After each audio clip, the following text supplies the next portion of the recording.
Watering trees versus watering turf grass. One of the most important things to remember when it comes to this is that the spray heads or the rotor heads that usually water your turf grass are largely considered less ideal for watering the tree. The tree is going to need a lot deeper percolation of the water. So when you're watering your turf grass, you're not always necessarily watering your tree appropriately.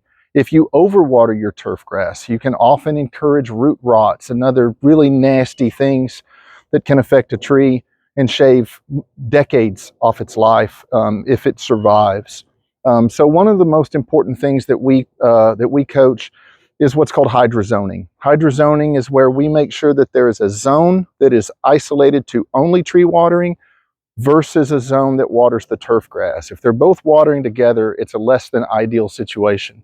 And it's usually easy to come back in and add a valve and add some bubblers or some drip to the tree and really isolate those trees so that, A, if we get into watering restrictions, that the trees can generally be maintained. Of the two, the trees are the longest economic and time investment that we can make in our landscape. They add the most value to the property. Sod is relatively inexpensive to replace compared to a tree.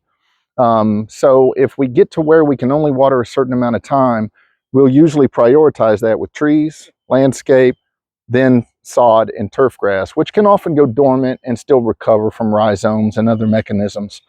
But once we have a system hydrozoned properly, there are a couple of different options. The one we like the most is to do drip tubing.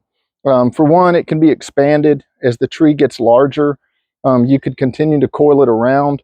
The second one is going to be using a bubbler, which I don't have an example of that on this landscape, but it's usually you'll see a piece of black funny pipe coming out of the ground with a little head on it that can be adjusted to just flood water right over that tree root.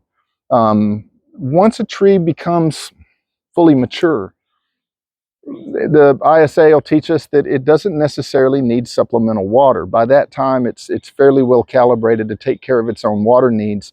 But up until the time it's mature, it's going to need supplemental water.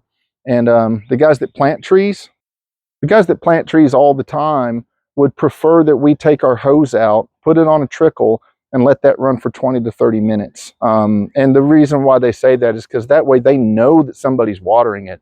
When we just have bubblers and we just set it and forget it, often we're not going to be watering appropriately for the time of the year or for the needs of that tree in that time of the year. So the best possible way is to water it with a trickle on a hose for 20 to 30 minutes, usually. And probably the second, we like drip because it can be modified. Bubblers are what you most commonly see, and they work really well. You don't have to keep moving them out to the drip line of the tree. We usually keep those 3 to 4 feet away from the trunk. And then finally, if there's no other alternatives, we need to come in and hydrozone and set those systems up. Just watering a young tree with the nozzles and the heads that are calibrated for turf is often going to either overwater your turf or underwater your tree. If you have any questions about that, we are both ISA certified arborists and irrigation specialists. We specialize in this kind of work.